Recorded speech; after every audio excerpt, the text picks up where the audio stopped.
Cette semaine, à l'occasion de la sortie de son nouveau coffret live, Patrick Bruel a choisi de s'installer quelques minutes au micro de Maritima. Salut, c'est Patrick Bruel. Ne perds pas le fil. Entre nous, c'est si fragile, si délicat. Patrick Bruel, ce soir, ensemble. 2 CD et 2 DVD à gagner toute la semaine sur Maritima. Mais vous êtes... Pour revivre les meilleurs moments de la tournée Et non! Combien seront là? d'un des plus grands artistes français de sa génération. Rendez-vous dans 10 ans. Même jour, même heure, même poème. Patrick Bruel, en direct sur Maritima. Merci! C'est ce vendredi à 11h. Il y a des matinées comme ça où on se dit qu'on a quand même beaucoup de chances de travailler à Maritima parce qu'on peut rencontrer des personnalités pour lesquelles on a beaucoup d'affection et des artistes pour lesquels on a beaucoup d'admiration. C'est le cas ce matin. Bonjour Patrick Bruel. Bonjour. Avec un gros cadeau pour ces fêtes de fin d'année, ce coffret permettant de revivre un petit peu la tournée 2019 et en particulier les dates de Paris à la Défense Arena.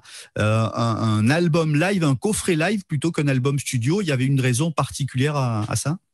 Oui, l'envie qu'il y ait une trace de cette merveilleuse tournée qui n'est pas finie, puisqu'elle va, j'espère, reprendre en mai, juin, juillet prochain. Mais c'est une tournée importante, c'est une tournée qui synthétise 30 ans d'amour avec les gens. Il y a toutes les chansons incontournables et puis il y a en même temps toutes les nouvelles chansons avec un son et un environnement très, très actuel, avec une scénographie complètement folle, avec un côté très grandiose et en même temps avec une complicité et une proximité qui est propre à mes concerts. Et il y a une véritable émotion qui se dégage de cette aventure. Donc je suis content d'en avoir une trace. Je suis content qu'un jour les petits-enfants, les arrière-petits-enfants voient ça en se disant « bah oui, il n'était pas complètement mytho, en fait, c'est vrai qu'il s'est passé quelque chose ». Et puis c'est vrai que dans cette période troublée et très difficile, en attendant de repartir sur les routes, c'est pas mal d'avoir ce moment dont on peut profiter avec un bon son et une belle image. Et pour ceux qui ont vu le concert, ça leur rappellera des souvenirs. Et pour ceux qui ne l'ont pas vu, ça leur permettra peut-être de découvrir un peu mon univers et pourquoi autant de gens viennent finalement depuis autant d'années. Alors, on a eu la chance, nous, de profiter de cette tournée 2019. Ben oui, vous étiez là. Tu étais venu nous apporter une gentille invitation dans tes loges, justement pour le concert du Dôme de Marseille. Les auditrices qui nous accompagnaient ont gardé un moment magique. C'est important, ce moment très particulier pour toi avec tes fans? Oui, c'est formidable de pouvoir se rapprocher, de pouvoir connaître un peu les gens qui vous suivent, qui vous portent, qui vous, finalement, sans qui vous ne feriez rien. Et c'est vrai que ça m'a manqué ça pendant tous ces derniers mois, et que le lien que j'ai réussi à conserver à travers les lives sur Facebook a été très, très important pour moi, parce que c'est vrai que pendant le mois de mars, mois d'avril et mai, pendant ce premier confinement, le fait de retrouver les gens le jeudi, le dimanche, et finalement, je ne m'attendais pas à ce qu'on me dise à la fin que j'avais touché 19 millions de personnes à travers ces lives. Et ça, ce sont les merveilles de la technologie aujourd'hui, qui nous permet d'ailleurs aujourd'hui de parler, par exemple, comme ça, de se voir. Et ce lien, il est primordial. Donc, quand j'ai l'occasion, que ce soit pour faire rentrer le fan club pendant les balances ou rencontrer des auditeurs, des auditrices dans les régions avec des radios et pouvoir échanger, parler, ouais, c'est chouette, j'aime ça. Par-delà les lives que tu as partagés, comment tu as vécu, toi, cette période très particulière depuis février dernier? Écoute, moi, en février, mars, avril, mai, j'ai vécu ça le mieux possible.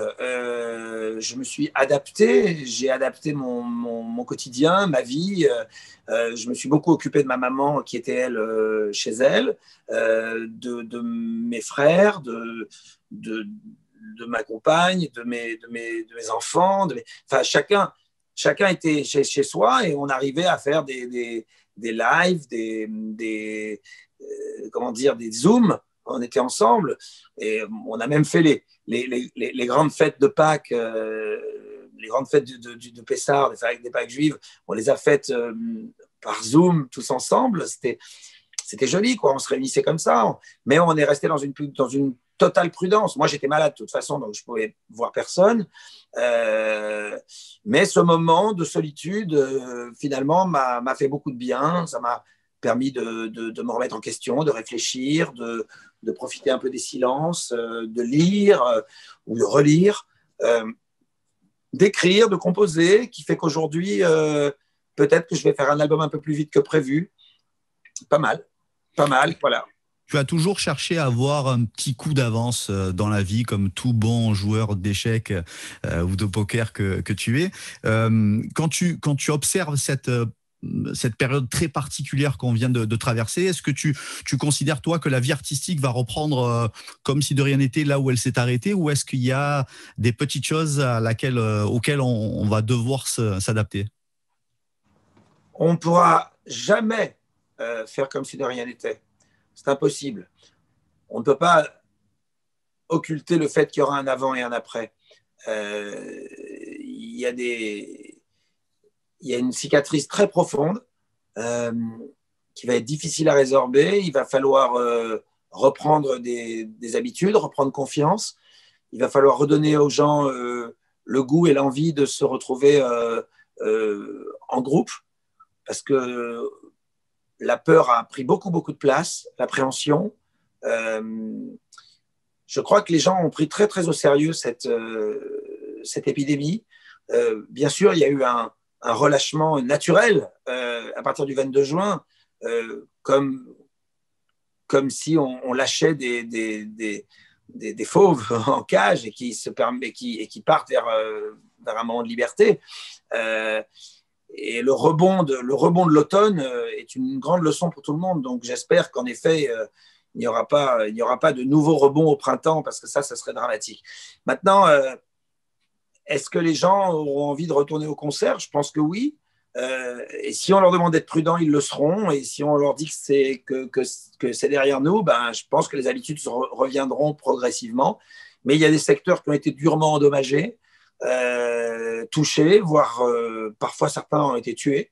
Donc je ne sais pas comment tout ça tout ce qui va ressortir. Il en ressort une grande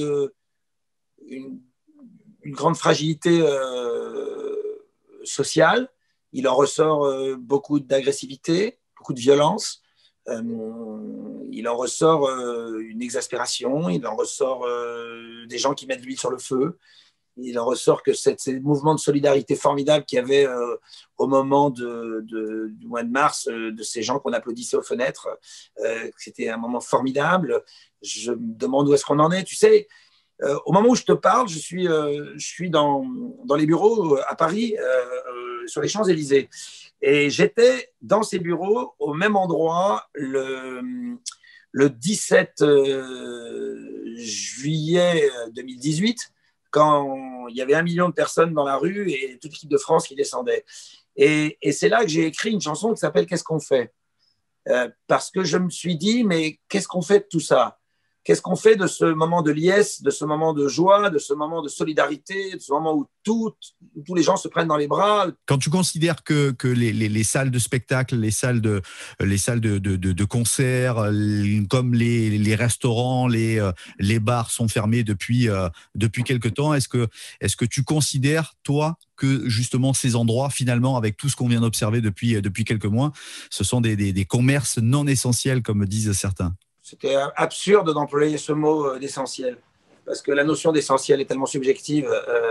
Depuis quand la culture n'est pas essentielle? La culture, c'est la respiration de la démocratie, c'est la respiration d'une société. Donc, de dire que ce n'est pas essentiel est une absurdité. Alors évidemment, on ne meurt pas au bout d'une semaine si on n'a pas lu un livre. On peut mourir au bout d'une semaine si on n'a pas mangé. Je comprends, c'est en ce sens essentiel, oui, si on veut. Mais le curseur était mal situé. Il fallait situer le curseur sur ce qui était dangereux et pas dangereux, sur ce qui était cluster et ce qui n'était pas. Une librairie n'était pas un cluster. Un cinéma n'est pas un cluster. Un théâtre n'est pas un cluster. Un restaurant où tout est organisé n'est pas un cluster. Une boîte de nuit, c'est plus compliqué, oui, bien sûr. Un concert avec 10 000 personnes, c'est plus compliqué. Mais c'est là-dessus Et encore une fois, on n'est pas aux manettes. C'est compliqué. C'est très facile. Tu sais, en France, pendant une Coupe du Monde de foot, il y a 46 millions de sélectionneurs. Et sur les deux qui ont été créés. À la fin de la guerre, il y avait 40 millions de résistants. Voilà, et là, il y a 40 millions de médecins et 40 millions de sociologues. Donc, tu sais quoi, il y a des gens qui nous dirigent, qui font de leur mieux et qui essayent de faire en sorte que les choses puissent se passer, puissent surtout repartir. Parce que tout le monde a à cœur de faire repartir cette économie et de redonner un peu de sourire et de soleil dans le cœur des Français. Patrick Bruel avec nous ce matin sur Maritima pour parler de ce coffret événement, gros cadeau pour les fêtes de fin d'année.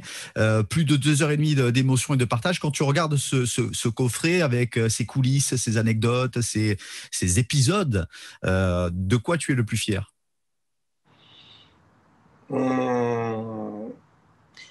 De la présence du public, qu'ils aient répondu présent instantanément dès qu'on a mis la première annonce sur Instagram. Ils sont venus à l'aveugle. Ils ne savaient pas ce qu'allait être le show, ils ne savaient même pas ce qu'allait être l'album, ils ne savaient même pas ce que j'allais faire, mais ils sont venus sur la confiance des concerts précédents, des tournées précédentes, sur la confiance d'une histoire, d'une fidélité depuis tellement d'années. Donc, j'avais à cœur de ne pas les décevoir. J'avais à cœur de faire le spectacle le plus fou, le plus audacieux, le plus émouvant, le plus costaud, le plus fort possible. Et en ça, je pense que j'ai réussi. Ouais, je suis très, très fier de ce spectacle, très fier d'avoir fait ces choix, très fier de les avoir imposés parfois à des gens qui pouvaient douter. Et que le public me l'ait rendu à ce point, c'est extraordinaire. Donc oui, ce DVD est le fruit de tout ça, le symbole de tout ça. Donc je suis très fier qu'il y ait cette trace. Et puis rendez-vous sur les routes. Voilà, on continue, l'aventure est là, l'aventure continue, l'aventure est belle. 36 ans de carrière déjà. Ouais, Et des formidables moments partagés avec ton public. Est-ce que quand tu jettes un petit coup d'œil derrière ton épaule, il y a des choses que tu aurais faites différemment avec le recul? Certainement, bien sûr. Mais je me suis construit aussi sur mes erreurs, sur mes failles, sur mes échecs. Il y a des choses, des moments qui m'ont fait grandir. C'est un parcours. C'est un parcours. Donc, il y a bien sûr dans le parcours des choix moins bons, des films moins bons. Voilà, bien sûr, il y a des choses qu'on aurait pu faire différemment, toujours. Mais il faut savoir tirer avantage des situations et de se dire, voilà, j'ai appris. J'ai tout le temps appris. J'ai appris dans le succès, j'ai appris dans l'adversité, j'ai appris et je continue à apprendre. C'est le plus important. Et nous, on est ravis de pouvoir profiter de cette formidable carrière que tu nous proposes depuis 36 ans. Patrick Bruel est l'invité ce matin sur Maritima. On va écouter un extrait justement de ce coffret live qui s'appelle Le Fil. C'est un titre que vous découvrez depuis quelques jours sur Maritima, quelques semaines. C'est un gros carton et on se retrouve juste après pour continuer à discuter. Fil à l'instant sur Maritima. Patrick Bruel est avec nous ce matin pour nous parler notamment de ce coffret événement qui sort pour les fêtes de fin d'année. Patrick Bruel, ce soir ensemble. Le Fil, c'est un titre pour lequel tu as beaucoup d'affection. Oui, puisqu'il évoque le lien indéfectible entre un père et ses ados. Cette relation à la fois très forte et très fragile, puisque l'enfant est tout le temps en demande d'autorité et que le père doit gérer cette autorité comme on gère une grosse cylindrée, hein, parce que c'est quelque chose de fort. Entre la relation de copain indispensable entre un père et son fils, mais en même temps le père n'est pas un copain, il est garant, il est référent, il est garant d'une autorité et donc c'est cette demande et cette confiance, c'est le genre de déclaration que tout père devrait savoir faire un jour à ses enfants. Oui, parce que le maître mot, c'est de dire à son fils qu'on est fier de lui. Et savoir dire à son fils qu'on est fier de lui, qu'on est heureux de ce qu'il fait et que ce qu'il fait est bien, ça encourage, ça donne envie de faire mieux. Et le but des parents, c'est quoi? C'est de transmettre et évidemment de faire en sorte que son enfant fasse de son mieux. C'est ce qu'on demande, on ne demande rien d'autre au fond. Et c'est le plus important. Un coffret live qui va précéder bien évidemment les prochaines dates de tournée. Ça redémarre au mois de mai. Ça devait démarrer justement à l'automne, en septembre-octobre. Ça va redémarrer avec notamment des dates à Nice et Marseille les 27 et 28 mai. C'est la tournée qui redémarre après une longue pause forcée, telle qu'elle était, ou est-ce que cette pause justement t'a donné envie d'y apporter quelques petites modifs? Il y aura quelques modifications peut-être dans les choix de chansons. Il y a des chansons que je n'ai pas fait pendant la première partie, que peut-être là je vais réintégrer dans la tournée. Je suis assez électron libre sur les choix de chansons pendant les concerts. Maintenant, c'est vrai qu'on a une très très grosse scénographie, que je dois m'en tenir un peu à ce qui a été prévu, mais voilà, avec moi, il y a toujours des surprises de toute façon. Donc, le spectacle ne sera jamais deux fois le même.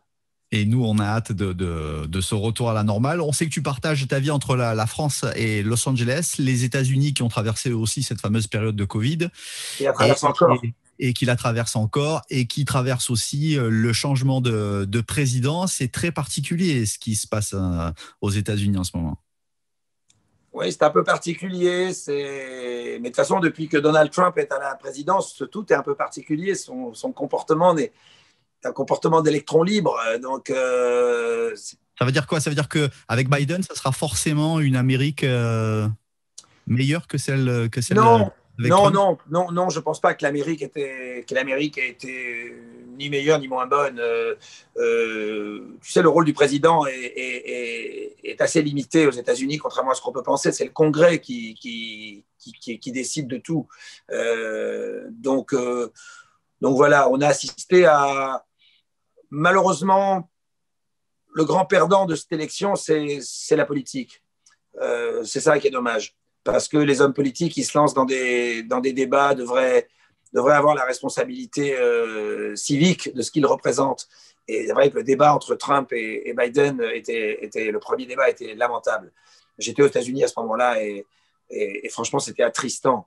Alors ensuite, c'est du jeu électoral, des alliances et tout ce qu'on voudra. Et puis ces résultats contestés, ça a toujours été le cas. Hein. Toutes les élections américaines ont vu un résultat contesté. Mais en général, ceux qui contestaient n'allaient pas tellement plus loin. Et voilà, maintenant, Trump, lui, a bénéficié de ce doute il y a 4 ans. Donc, il en connaît les tenants et aboutissants. Alors, peut-être que c'est ça qui le rend un peu plus vindicatif. Et il se dit qu'il ne veut pas admettre cette défaite. Mais bon, moi, je n'ai pas les chiffres, j'en sais rien.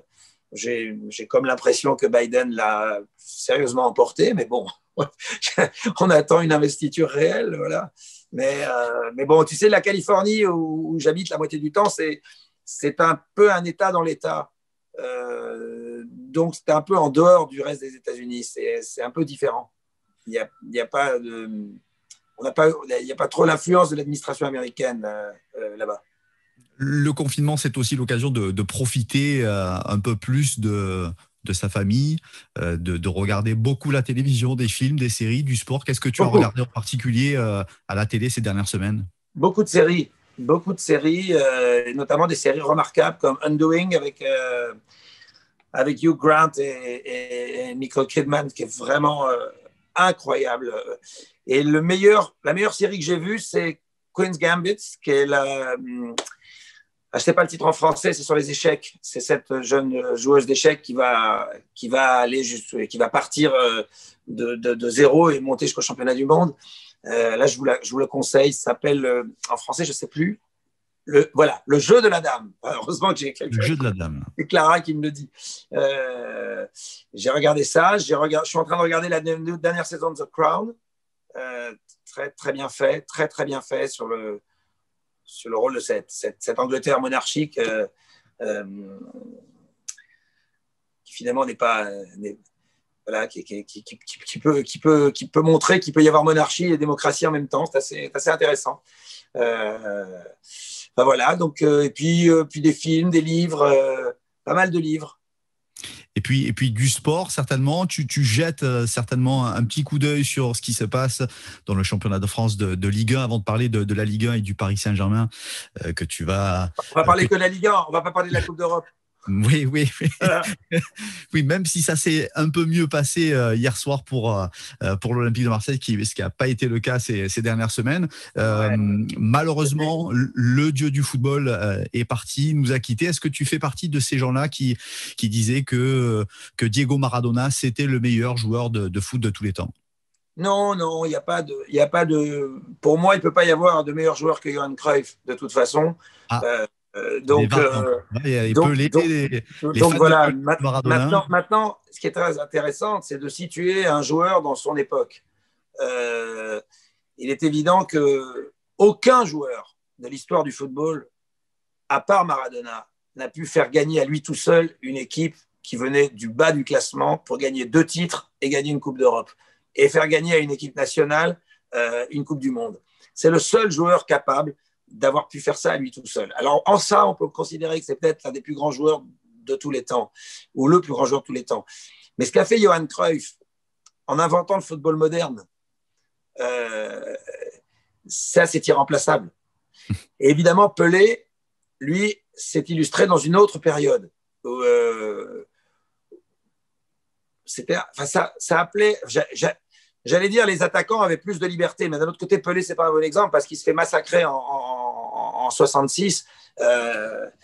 Mais voilà, on va pas refaire toute l'histoire. Mais oui, bien sûr que ça fait partie d'un quintet magique dans lequel on peut mettre Michel Platini et Zinedine Zidane avec eux. Et voilà, mais c'est merveilleux.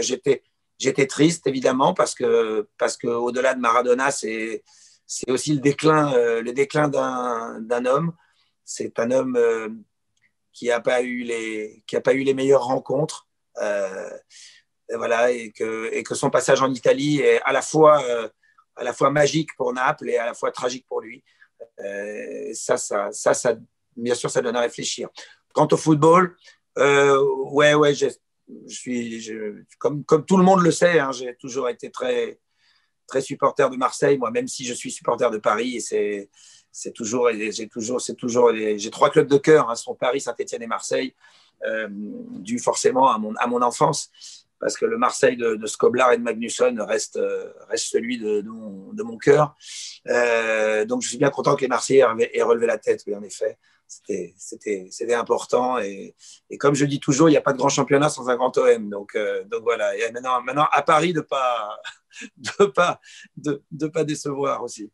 Et le Paris Saint-Germain de Tourelle qui devrait normalement finir champion, même s'il y a en ce moment une période un petit peu particulière, même si on ne le souhaite pas, nous en tant que supporters marseillais. Tu sais, il y a pas de. Tu sais, le football a ça de magique que rien n'est gagné d'avance. Même si sur le papier, en effet, le PSG depuis quelques années fait toujours figure de favori et termine en tête. Mais là, cette année, on collectionne les contre-performances. Voilà, rien n'est fait, rien n'est gagné. Et tout le monde a son mot à dire dans ce championnat. Avant de se quitter, on rappelle les temps forts de l'actualité de Patrick Bruel, la sortie de ce coffret live Patrick Bruel ce soir ensemble. C'est sorti la semaine dernière, le 4 décembre. On vous invite justement à vous le procurer pour le mettre sous le sapin. On rappelle les prochaines dates de la tournée qui redémarre au printemps. Ce sera au mois de mai, 27 et 28 mai pour Nice et pour Marseille. On a été ravis de t'avoir, comme d'habitude, quelques minutes avec nous. Est-ce qu'il y a des projets artistiques autres que musicaux qui se trament? Oui. Il y a un film qui sort le 6 janvier qui s'appelle Villa Caprice, que j'ai tourné à Saint-Tropez il y a 1 an et demi maintenant. C'est un très très bon thriller psychologique entre un grand avocat joué par Nils Arestrup et un homme d'affaires mis en difficulté dans un scandale financier. Face à lui, c'est moi qui joue l'homme d'affaires. Et je peux te dire que le film est extrêmement réussi et que je te le conseille. Voilà, tout simplement. C'est le 6 janvier. Retournez au cinéma. Absolument. Messieurs, dames, retournez au cinéma. Le cinéma a besoin de vous. Et que ce soit ce film-là ou n'importe quel autre, allez au cinéma. ça ne se remplace pas. Patrick Bruel était notre invité ce matin dans le Maritima Café. Merci mille fois. Merci à toi.